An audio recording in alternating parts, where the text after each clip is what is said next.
Praise the Lord, brothers and sisters. We are very much thankful to the Lord and our loving Savior for giving us another opportunity to connect with yourself on this day of resurrection. ప్రియ సహోదరులు కూడా దేవుని నామమున చెల్లిస్తున్నాం. మరి ఒకసారి పునరుద్ధాన దినము అందరితో కూడా కలుసుకోవడానికి దేవుడు ఇచ్చిన తరుణం కొరకే దేవునికి వందనాలు చెల్లిస్తున్నాం. Though situations are unusual, God is making His provisions and in His great providence giving us this enability to connect with you through internet and also through YouTube, so that we could hear the word of God and also we would worship Him. పరిస్థితులు అసాధారణంగా ఉన్నప్పటికీ కూడా internet ద్వారా తర్వాత YouTube మాధ్యమం ద్వారా మీతో కూడా ఈ రీతిగా వాక్యం విషయంలో కలుసుకొని దేవుని ఆరాధించటకు దేవుడు ఇచ్చిన ఈ యొక్క సదుపాయాలన్నిటి కొరకే దేవునికి వందనాలు చెల్లిస్తాం. For our meditation this morning, we will turn to Psalm 89. ఉదయకాల ధ్యానం కొరకు 89వ కీర్తన చూసుకుందాం. Psalm 89, first 4 verses we will read. 89వ కీర్తన మొదటి 4 వచనాలు చదువుకుందాం. Brother will read, kindly observe in your Bibles and we will see in your Bibles. నేను భాగం చదువుతాను, దయచేసి మీ బైబిల్ తెరిచి బైబిల్ చూడవలసింది మనం చేస్తున్నాను. Psalm 89, first 4 verses. 89వ కీర్తన మొదటి 4 వచనాలు. యెహోవా యొక్క కృపాతిశయమును నిత్యము నేను కీర్తించదను, తరతరములకు నీ విశ్వాస్యతను నా నోటితో తెలియజేసేదను. కృప నిత్యము స్థాపింపబడిననియు ఆకాశమంది నీ విశ్వాసతను స్థిరపరచుకొందు అనియు నేను అనుకొనుచున్నాను. నేను ఏర్పరచుకున్న వానితో నిబంధన చేసి ఉన్నాను. నిత్యము నీ సంతానమును స్థిరపరచదను, తరతరములకు నీ సింహాసనమును స్థాపించదనని చెప్పి నా సేవకుడైన దావీదుతో ప్రమాణం చేసి ఉన్నాను. Shall we look to the Lord for His help? సహాయం కొరకు ప్రార్థన చేసుకున్నాం. Our loving Heavenly Father, our gracious and mighty and wonder-working God, మా ప్రేమగల పరలోకపు తండ్రి, కృపగల శక్తిగల అద్భుతకరుడా, thank Thee and praise Thee for giving us this blessed opportunity, remembering us, keeping us in the land of living, to serve Thee as seemeth as good in Thy sight. మీ దృష్టికి అనుకూలంగా మిమ్మల్ని సేవించినట్లు మమ్మల్ని జ్ఞాపకం చేసుకుని సజీవ దేశంలో ఉంచి మాకు ఇచ్చిన మీ యొక్క ధన్యకరమైన అవకాశం బట్టి మీకు వందనాలు. Loving Father, we are very much thankful to Thee and our hearts are lifted up with thanksgiving and gratitude. Therefore, Lord, for the great work You have accomplished on the cross of Calvary. ప్రేమగల తండ్రి, మా కొరకు కలవాసులో చేసిన బలియాగాన్ని బట్టి కృతజ్ఞతతో నిన్న హృదయంతో మిమ్మల్ని స్తుతించి ఆరాధిస్తున్నాం ప్రభువా. Father, this morning we want to worship You and praise You and glorify Your name and fill our hearts with joy of worship in Thy holy presence. ప్రభువా, ఉదయకాలం మిమ్మల్ని స్తుతించి ఆరాధించి కృతజ్ఞత చెల్లించాలనుకుంటున్నగా మిమ్మల్ని ఆరాధించి సంతోషంతో మా హృదయాలు నింపమని ప్రార్థిస్తున్నాం. Holy Father, little time what we are meditating, Thy words may be granted unto us. ధ్యానించే కొద్ది సమయము మీ మాటలు మాకు దయచేయండి ప్రభువా. Thy words may be imputed in both of our mouths. మా ఇద్దరి నోట్లో మీ యొక్క మాటలను మీరే నింపండి తండ్రి. Lord Father, I confess that I am an unworthy, unprofitable and wretched servant. నేనైతే నిష్ప్రయోజకుని, దౌర్భాగ్యుని, పనికిమాలిన వాడిని ఒప్పుకుంటున్నాను ప్రభువా. Lord, Thou may sanctify me and use me for Thy glory's sake, hiding me behind the cross. పవిత్రపరిచి సిలువచారణ మరుగుపరిచి నా మహిమార్థమే మీరే వాడుకోమని ప్రార్థిస్తున్నాం. Make this time a time to be remembered in eternity. ఈ సమయాన్ని నిత్యత్వంలో జ్ఞాపకం ఉంచే సమయంగా మీరు చేయండి ప్రభువా. And this may be profitable unto us in glorifying and magnifying Thee. ప్రభువా, నీ నామాన్ని మహింపరిచి గొప్ప చేసే విషయంలో లాభదాయకంగా చేయండి ప్రభువా మాకు. Holy Father, give us satisfaction in glorifying Thy name. మీ నామాన్ని మహింపరిచే విషయంలో తృప్తి మాకు అనుగ్రహించండి. Loving Father, keep both of us under Thy mighty wings. వాళ్ళిద్దరు కూడా మీ బలమైన రెక్కలకి ఉంచండి ప్రభువా. Also, Thy power of resurrection may be made available for both of us for the ability in releasing the word and also in translation. ప్రభువా, వాక్యం విడుదల చేసే విషయంలోనూ తర్జుమాలో కూడా మీ పునరుద్ధాన శక్తి మా ఇద్దరికి అనుగ్రహించమని ప్రార్థిస్తున్నాం. Bringing electricity, internet and every technical aspect into Thy blessed hands, so that You would give us a clean and pure time, so that there may not be any kind of hindrance in the service time. ప్రభువా, విద్యుత్ శక్తి, ఇంకా internet, ప్రభువా సమస్త సదుపాయాలన్నింటినీ కూడా మీ యొక్క రక్త కోసం తెచ్చుకున్నాం, ఎటువంటి అభ్యంతరం లేకుండా సహాయం చేయండి ప్రభువా. And give us a free flow of the release of Thy word. నీ వాక్యం విడుదల చేసే విషయంలో ధారాళమైన ప్రవాహం అనుగ్రహించండి. Once again, giving Thee all the glory, we ask this prayer with thanksgiving in the precious and mighty name of Lord and Savior Jesus Christ. సమస్త మహిమ మీకే మరొకసారి ఆరోపిస్తూ ఈ ప్రార్థన కృతజ్ఞతతో ప్రశస్తమైన మధురమైన శక్తి గల యేసుక్రీస్తు నామములో ప్రార్థించుతున్నాం తండ్రి, ఆమేన్. Psalm 89 is a very unusual psalm. 89వ కీర్తన చాలా అసాధారణమైన కీర్తన ఇది. This is written by a musician. ఇది ఒక కీర్తనకారుడు రచించింది, సంగీతకారుడు. His name is Ethan the Ezrahite. ఆయన పేరు అన్యుడైన హెజ్రాయిడ్ అని రాయబడింది అక్కడ, నీతానుని. The Ezrahite is also presumed to be called even Jeduthun. ఈ ఎజ్రాహీయుడు అంటే ఆయనకి ఎదుగుతున్ అని కూడా పేరు ఉంది దానికి. He is presumed to be called as Jeduthun because many early believers and early preachers in several centuries past, they have called him as Jeduthun. అయితే ఆది సంఘంలో తర్వాత అప్పట్లో ఉన్న బోధకులు, ప్రసంగులు అందరూ కూడా ఈయనకి ఎదుగుతున్ అని కూడా పేరు ఉంటుందని గుర్తిస్తూ వచ్చారు. This man is a wonderful musician and he is being kept in the order and appointed by King David. చక్కటి సంగీతకారుడు దావీదు చేత ఆ సంగీతం వాయించే విషయంలో అక్కడ నియమించబడినవాడు. And then King David appointed him and he was playing in the court and also in the house of God near the ark.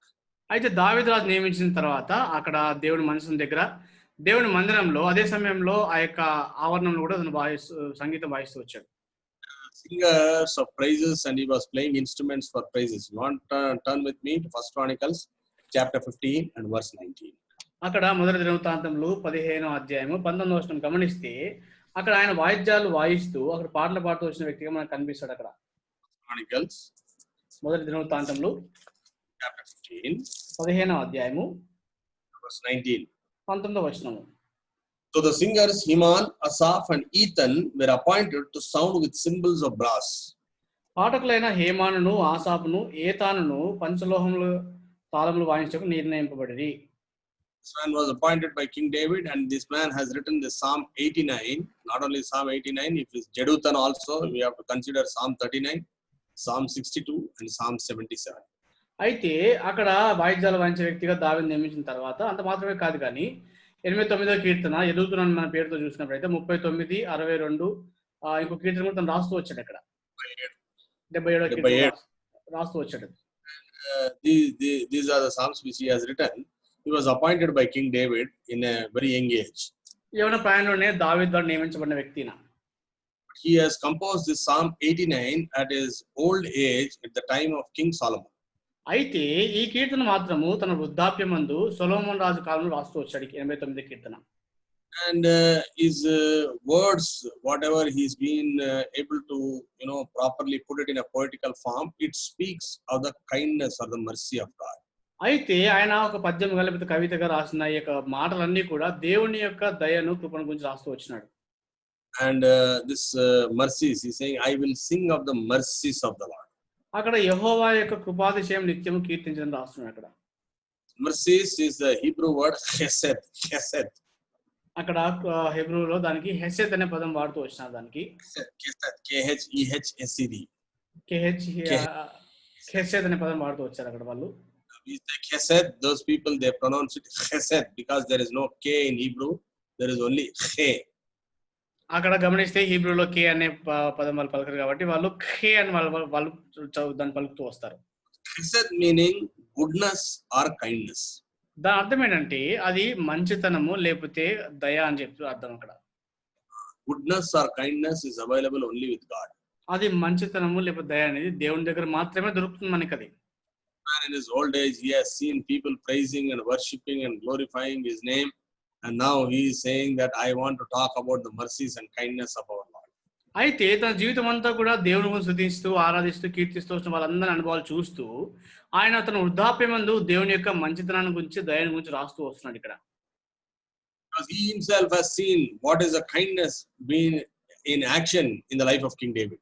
ఎందుకంటే దావీదు రాజు జీవితంలో అక్కడ క్రియాపూర్వకంగా దేవుని యొక్క దయను చూస్తూ వచ్చినాడు అక్కడ. If you turn to 2 Samuel chapter 9, రెండో సమూయేలు గ్రంథము 9వ అధ్యాయం గమనిస్తే the Chesed word is found in verse 3. అక్కడ 3వ వచనంలో హెసెద్ అనే పదం మనకు కనిపిస్తుంది అక్కడ. What is that Chesed? You see in verse 3, we see that the king said, is there not yet any of the house of Saul that I may show kindness of God unto him? 3వ వచనంలో రాజు యెహోవా నాకు దయ చూపినట్లుగా నేను ఉపకారం చేయుటకు సౌలు కుటుంబంలో ఎవడైనా కూడా శేషించి ఉన్నాడా అన్నతను అడగగా, kindness of God. అక్కడ దయ చూపినది హెసెద్ అనే పదం వాడుతూ వస్తారు అక్కడ. What is the kindness of God that David displayed towards Mephibosheth? We need to little bit ponder upon this. అయితే దేవుని యొక్క దయను మెఫీబోషెత్ పట్ల చూపించేది అది ఎట్లా ఉంటుందని కొంచెం ధ్యానించాలి. Mephibosheth meaning dispeller of shame or scatterer of shame. That is the meaning of Mephibosheth. Mephibosheth అంటే ఈ యొక్క అవమానాన్ని విస్తరింప చేయడం అర్థం వస్తుంది అక్కడ. Dispeller of shame is a very, very wide term. And if you go to the rudiment of it, we are the people who scattered shame. అయితే అది చాలా పెద్ద పదం. అది దాని యొక్క వేర్లు పదం మూలం గమనిస్తే ఆ యొక్క సిగ్గును అవమానం విస్తరింపచేసి మనమే ఉంటాం అక్కడ. Beloved, if you turn back our lives, you and I were just like that before Lord Jesus Christ met us. అయితే మన జీవితాల్లో ఒకసారి వెనక్కి తిరిగి చూసుకుంటే యేసు ప్రభువు మనకు సంధించక మునుపు మన జీవితాలు అట్లే ఉన్నాయి. Mephibosheth comes from the enemy of King David.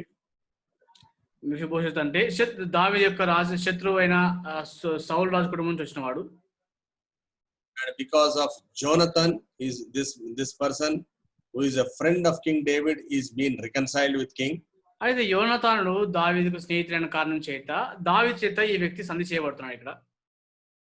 This is a beautiful picture of what Lord Jesus Christ had done between God the Father and you and I. ఇది యేసు ప్రభు వారు తండ్రి అయిన దేవునికి నీ పట్ల నా పట్ల చేసిన అద్భుతమైన దృశ్యాన్ని సూచించే సంఘటన ఇది. Being the first step of his kindness towards you and me, beloved. ఆయన దేవుడు చూపించే దయ విషయంలో నీ పట్ల నా పట్ల చేసిన మొట్టమొదటి అడుగు ఉంటున్నది. Lord Jesus Christ showed kindness towards you and me on the cross of Calvary and nailed your sins and my sins. యేసుక్రీస్తు వారు కూడా నీ పాపములు నా పాపములు శిలువలో మేకులు కొట్టి నీ పట్ల నా పట్ల దయ చూపిస్తూ వచ్చారు. Therefore we worship him this morning. కాబట్టి ఉదయకాలం ఆరాధిస్తాం మనం. Also join with Ethan the Ezrahite and say, I will sing of the mercies of the Lord. I will sing of the goodness and kindness of the Lord. అక్కడ ఎజ్రాహీడ్ అనే ఏతాన్తో మనం కూడా కలిసి యెహోవా యొక్క కృపాతిశయాన్ని బట్టి ఆయన మంచితనాన్ని బట్టి దయని బట్టి ఆయన కీర్తించాలని మనం కూడా చెప్తాం. My past was a shame dispeller, but today I am being made friends with the King. ఇంతకుముందు అయితే నేను అవమానాన్ని కలిగిన వాడిని, ఈ దినమైతే దేవునితో నేను స్నేహితుడిగా ఉంటున్నానని చెప్తూ వస్తాం. Therefore we worship him. కాబట్టి ఆయన ఆరాధిస్తాం మనం. 2 Samuel chapter 9 and verse 4, please. 2 సమూయేలు గ్రంథము 9వ అధ్యాయం 4వ వచనం. And the king said unto him, Where is he? And Ziba said unto king, Behold, he is in the house of Machir, the son of Ammiel, in Lodebar. అతడు ఎక్కడున్నాడని రాజు అడగగా Ziba చిత్తగించుము, అతడు లోదెబారులో అమ్మీయేలు కుమారుడు మాకీరు ఇంట ఉన్నాడని రాజుతో అనెను. Lodebar is a very small place in the district or province of Mahanaim. మహానాయము అనే ప్రదేశంలో లేకపోతే ఆ యొక్క ఊర్లో చాలా చిన్న ప్రాంతంగా ఉంటుంది అది జిల్లాలో. He is living in Lodebar. Lodebar meaning a pastureless place in Gilead. లోదెబార్ అంటే గిలియాదులో ఉన్న ఆ యొక్క పచ్చిక లేని స్థలం అర్థం అక్కడ. There is what is the place where there is no greenery conceive or speak about? పచ్చదనము పచ్చిక లేని స్థలం అంటే ఏం అర్థం అవుతుంది మనకి? Speaks of hunger and want. అది ఆకలి లేకపోతే కొరతను సూచించే స్థలం అది. Hunger and want. You and I were living in a pastureless land in Lodebar. లోదెబార్లో ఆ యొక్క పచ్చిక లేని స్థలంలో ఆకలితో కొరతలో నీవు నేను కూడా ఉంటిమి. Nobody wants to go to Lodebar. Nobody wants to go to Mahanaim. ఆ మహానాయంకి లేకపోతే లోదెబార్కి వెళ్ళడానికి ఎవరికి ఇష్టం ఉండదు. You see in 2 Samuel chapter 16, 17 and 18, you will find that King David is running away for his life even the same way of Mahanaim, thinking that the army of Absalom will not attack him. అయితే గమనిస్తే 2 సమూయేలు గ్రంథము 16, 17, 18 అధ్యాయాలు గమనిస్తే అక్కడ అబ్షాలోము తను తరుముతున్నప్పుడు దావీదు కూడా మహానాయం అరణ్యానికి పారిపోయినట్టుగా మనకు కనిపిస్తుంది అక్కడ. Nobody wants to go there. అక్కడికి ఎవరికి వెళ్ళడానికి ఇష్టం ఉండదు అక్కడికి. You and I are also living in a place where nobody wants to come. నీవు నేను కూడా ఎవరు నొల్లని ప్రదేశంలో మనం జీవిస్తూ వచ్చినాం అక్కడ. There is one person who is inquiring about you and us, and he came to this sinful world, Lord Jesus Christ. నీ గురించి నా గురించి విచారించే ఒక వ్యక్తి ఈ పాపలోకానికి నిన్ను వెతుక్కుంటూ వచ్చాడు, ఆయన యేసుక్రీస్తు వారు. Why did he think about you and me? ఎందుకు నీ గురించి నా గురించి ఆలోచించాడు ఆయన? He wants to show kindness to us. మనకు దయ చూపించాలనుకున్నాడు. The kindness is something called a favor which is being bestowed upon us. దయ అంటే మన పట్ల చూపించే ఒక ఉపకారం మేలు వంటిగా ఉంటుంది. to show the kindness or the favor, he is coming in search of us to a pastureless place, and a place where there is hunger prevailing, and where there is want prevailing, and where there is dryness, and where it is a desert land, is coming to that place. అయితే దయ ఎట్లా చూపిస్తున్నాడంటే ఒక అరణ్య ప్రదేశంలో ఒక ఎడారిలో అక్కడ ఎండిపోయిన స్థలంలో అక్కడ కొరత ఆకలితో పచ్చిక లేని స్థలం దగ్గరికి ఆయన వెతుక్కుంటూ నీకోసం నా కోసం వచ్చినాడు. Why does he want to come there? ఆయనకి ఎందుకు రావాలనుకున్నాడు? Wants to make you to lie down in green pastures. నిన్ను పచ్చికల చోట్ల పనులు చేయడం కొరకు. Like a shepherd is coming in Psalm 23 verse 2. కీర్తన 23:2 చూసింది ఇదిగో కాపరి వలె వస్తున్నాడు ఆయన. He made us to lie down in green pastures. పచ్చికల చోట్ల ఆయన మనం పనులు చేసినాడు. Wants to shower his kindness upon us. ఆయన తన దయను మన మీద కుమ్మరించాలనుకున్నాడు. And he himself, he want to bear all those dryness and lodebar on the cross of Calvary for you. నీ కొరకు నా కొరకు ఆ కల్వారిలో ఆ లోదెబార్ అంతటిని ఎండిపోయిన అంతటిని ఆయన తన మీద భరిస్తూ వచ్చినాడు. All these incidents took place in front of Ethan. ఈ సంఘటనలన్నీ కూడా ఈతాను కళ్ళ ముందు జరిగినాయి. అవన్నీ కూడా Ethan. That's why he is explaining about kindness like that. దాని కొరకే కృపాతిశయం నుంచి దయను నుంచి రాస్తూ వచ్చినాడు అక్కడ అట్లా. The king who is so loyal, who wants to show his favor towards his friend, is so kind. How much more is a loving savior, our heavenly David, our Lord Jesus Christ. అక్కడ రాజు తన స్నేహితుని పట్ల తన నమ్మకత్వాన్ని చూపించాలని అంత మంచి దయను చూపిస్తుంటే మన పరలోకపు దావీదైన యేసుక్రీస్తు వారు మన పట్ల ఎంత ప్రేమ చూపిస్తున్నాడు ఆయన. Therefore we worship him. కాబట్టి ఆయన ఆరాధిస్తాము. Not only delivered us when we were scatterers of shame, ఆయన మనము సిగ్గును విస్తరింపజేసే వారి స్థలం నుంచి మనం విడిపించినప్పటికి కూడా he came when we were lying in want in a dry land and brought us to the green pastures. మనము ఎండిపోయిన స్థలంలో కొరతలో ఆకలితో పచ్చిక లేని స్థలం నుంచి తీసుకొచ్చి పచ్చికల చోట పనులు చేసినాడు మనల్ని. Did not leave us there. అక్కడ వదిలిపెట్టలేదు మనల్ని. He gave his own body and bread and he brought it to the table in 2 Samuel chapter 9 and verse 13. 2 సమూయేలు 9:13 తన సొంత దేహాన్ని రొట్టెగా మనకి అనుగ్రహిస్తూ వచ్చాడు బల్ల దగ్గర. 2 Samuel chapter 9 and verse 13. 2 Samuel 9:13. Mephibosheth dwelt in Jerusalem, for he did eat continually at king's table. He was lame on both of his feet. మెఫీబోషెతు యెరూషలేములో కాపురం ఉండి సదాకాలం రాజు బల్ల యొద్ద భోజనం చేయుచుండెను. అతని కాళ్ళు రెండును కుంటివి. What does this thing speak about? ఏమర్థం మనకి ఏం సూచిస్తుంది?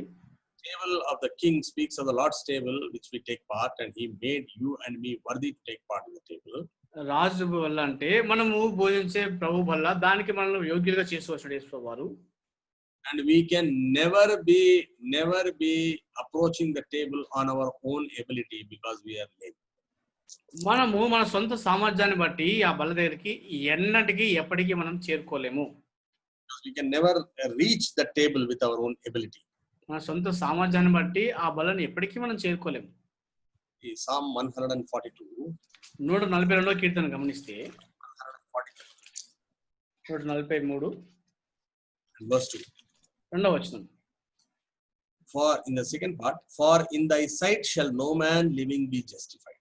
143:2 గమనిస్తే సజీవులలో ఒకడును నీ సన్నిధిని నీతిమంతుడిగా ఎంచబడ్డాడు. Man can be justified so that I can walk to the table and take part, but we are all lame in our spiritual life. గమనిస్తే ఆయన దగ్గర నీతిమంతులుగా మనం ఎవ్వరం కూడా ఎంచబడలేం, కానీ మనం కుంటివారుగా ఉన్నప్పటికీ కూడా ఆయన బల్ల యొద్దకు మనం తీసుకురాబడ్డాము. Psalm 131 verse 2 speaks of something, same thing like that. 131:2 కూడా అదే మాట కనిపిస్తుంది. అట్లాంటి మాట ఒకటి మనకి see something like that when Psalm 130 and verse 3, sorry, if thou shouldest mark iniquity, O Lord, who shall stand? కీర్తన 133వ వచనం గమనిస్తే యెహోవా నీవు దోషములను కనిపెట్టి చూసినట్లా ప్రభువా ఎవడు నిలవగలడు? See, not on our merits, మన సామర్థ్యాన్ని బట్టి కాదు, not because we are able or we have done something, but we are lame on our feet. We can never reach the table, but he is making us to reach. మన మంచితనాన్ని బట్టి కానీ మన దేన్నో మంచి సద్గుణాన్ని బట్టి కాదు, కానీ మనం ఆత్మీయంగా కుంటివారు అయినప్పటికీ కూడా ఆయన బల్ల యొద్దకు మనం తీసుకొచ్చినాడు దేవుడు. And he says in same Psalm 89 verse 1, అదే 89వ కీర్తన 1వ వచనంలో ఏమంటున్నా అంటే thy faithfulness to all generations. అక్కడ తరతరములకు నీ విశ్వాస్యత అంటున్నాడు. he speaks of generation after generation after generation. Like that it is written in Hebrew. గమనిస్తే హెబ్రూ భాషలో ఒక తరం తర్వాత ఇంకొక తరం తర్వాత ఇంకొక తరం అట్లా రాస్తూ వచ్చినాడు అక్కడ. You can see that beautiful word in Psalm 119 in verse 19. ఆ చక్కటి మాట మనకు 119 కీర్తనలో 9వ వచనం మనకు కనిపిస్తుంది. This kindness and this redemption from the shame and shameful activities and this green pasture and this table is spreaded from generation to generation to generation. ఆయన దయ ఆ యొక్క పచ్చిక లేని స్థలం నుంచి మనల్ని విడిపించుట, అవమానం పొందే స్థలం నుంచి విడిపించుట, ఆయన మనకు సిద్ధపరిచిన బల్ల అది తరం తరంలోకి అది చేస్తూ వచ్చినాడు దేవుడు. Psalm 119 and verse 90, thy faithfulness unto all generations. 119వ కీర్తన 9వ వచనంలో నీ విశ్వాసత తరతరములు ఉండును. Generation after generation after generation unto the coming of the Lord. ఒక తరం తర్వాత ఇంకొక తరం తర్వాత ఇంకొక తరం తర్వాత యేసుప్రభువు రాకడంత వరకు అట్లా తరతరాలు కొనసాగుతుంటది. Speaks of the kindness of the Lord beloved. That's why we worship him. దేవుని యొక్క దయను చూపించే విషయం కాబట్టి ఆయన ఆరాధిస్తాము. Coming to second verse of Psalm 89. 89వ కీర్తన 2వ వచనం గమనిస్తే, For I have said, mercy shall be built up forever, thy faithfulness shalt thou establish in the very heavens. కృప నిత్యము స్థాపింపబడిననియు ఆకాశమందే నీ విశ్వాసతను స్థిరపరచుకుందనియు నేను అనుకొనుచున్నాను. How is this mercy, meaning again the same Hebrew word chesed is used here? ఇక్కడ కృప అంటే ఆ యొక్క Hebrew భాషలో కెసెద్ అనే పదం వల్ల ఎట్లా వాడుతూ వచ్చారు అది. Mercy shall be built upon forever on the basis of the word of God. ఈ యొక్క కృప అనేది నిత్యము దేవుని వాక్యం ఆధారం చేసుకుని అది స్థాపింపబడుతుంది. That is why Apostle Peter writes in 1 Peter chapter 1 and verse 25. ఆ కారణం చేత అపోస్తలుడైన పేతురు 1 పేతురు 1వ అధ్యాయం 3వ వచనం గమనిస్తే, 25, 1:25. క్షమించండి 1:25 గమనిస్తే, What does he say? But the word of the Lord endureth forever, and this is the word which by the gospel is preached unto you. తెలుగులో గమనిస్తే 1 పేతురు 1:24 చివరి భాగంలో ఉంటుంది. అయితే ప్రభువు వాక్యము ఎల్లప్పుడూ నిలుచును రాయబడింది. This gospel is coming to every generation. ఈ సువార్త ప్రతి తరానికి వస్తుంది అది. Which is being spoken prophetically by prophet Isaiah in Isaiah chapter 40 and verse 8. అక్కడ యెషయా గ్రంథము 40వ అధ్యాయం 8వ వచనంలో ప్రవచన రూపంగా యెషయా ప్రవక్త రాస్తూ వచ్చాడు విషయం. See what Isaiah prophet writes in 40 and verse 8. The grass withereth, the flower fadeth, but the word of the Lord shall stand forever. అక్కడ 40వ అధ్యాయం 8వ వచనం గమనిస్తే, గడ్డి ఎండిపోవును, దాని పువ్వు వాడిపోవును, మన దేవుని వాక్యము నిత్యము నిలుచును. Somewhere around 700 years before the birth of Lord Jesus Christ, this prophecy was made. యేసు ప్రభువు జన్మకు మునుపు 700 సంవత్సరాలకు మునుపే ఈ ప్రవచనం చేయబడింది. And afterwards, after Lord Jesus Christ, say maybe after 20 or 30 years, First Peter was written. అయితే యేసు ప్రభువు జన్మించిన తర్వాత దాదాపు 20-30 సంవత్సరాల తర్వాత 1 పేతురు పత్రిక రాయబడింది అది. Both being conveying the same word that the mercy of the Lord shall be built up forever, meaning it will be built up on the basis of the word of God. రెండు చోట్ల కూడా ఏం రాసి వచ్చారంటే దేవుని కృప నిరంతరం నిలుచును, అంటే అది దేవుని వాక్యం ఆధారం చేసుకుని ఉంటుందని రాసి వచ్చారు వాళ్ళు. And for our surprise, even Apostle John writes in John Gospel chapter 1 and verse 1. మనము ఆశ్చర్యరీతిగా అపోస్తలుడైన యోహాను కూడా యోహాను సువార్త 1వ అధ్యాయం 1వ వచనం రాయబడింది ఆ మాటది.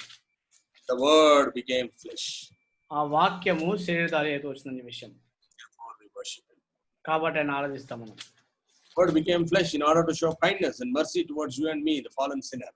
నీ పట్ల నా పట్ల పడిపోయిన పాపి పట్ల దయ కనికరం చూపించే కొరకు ఆ వాక్యము శరీరధారి అయింది. Sinner was heading towards hellfire and eternal destruction. ఒక పాపి ఆ యొక్క నిత్య నాశనం వైపు నరకం వైపు పరిగెడుతున్న వ్యక్తి, Praise God, the word of God became flesh and came and showed kindness to you and me. Therefore we worship. దేవుని వాక్యము శరీరధారి అయి మన మధ్యకు వచ్చి మనకు దయ చూపించినందుకు దేవునికి స్తుతించి ఆరాధిస్తాం. From generation to generations, and this has been established even on heavens, because the word is written in Gospels, heaven and earth shall pass away, but my word shall not pass away. తరతరంలో కూడా అది నిలబడింది. అక్కడ రాయబడిన ఏంటంటే భూమి ఆకాశం గతించిపోయినా సరే నా మాటలు గతించమనే విషయం రాస్తూ వచ్చాడు అక్కడ. Therefore, we worship and glorify this God. కాబట్టి స్తుతించి దేవుని మహింపరుస్తాం మనం ఆరాధించి. So kindness, this word had become a flesh and came into this world. దయ ఇది వాక్యము శరీరధారి లోకానికి వచ్చినాడు. Similarly, if you turn to Psalm 89 and verse 3. 89వ కీర్తన 3వ వచనం గమనిస్తే, I have made a covenant with my chosen, I have sworn unto David my servant.